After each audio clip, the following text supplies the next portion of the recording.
So in this video, we're going to solve this combined gas law problem. This is a really good example of a combined gas law problem.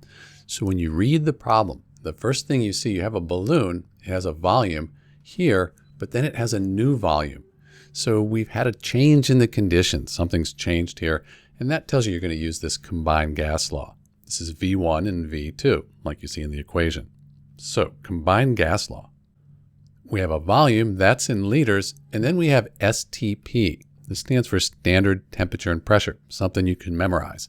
So temperature, that's 273.15 Kelvin. Pressure is 1 atmosphere.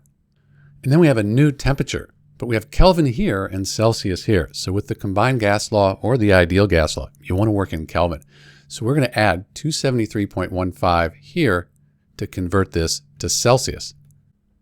That gives us 255.95 Kelvin. So now we have everything we need. It says the pressure inside and outside is the same, that 1 atmosphere. So we can actually just ignore pressure since it didn't change.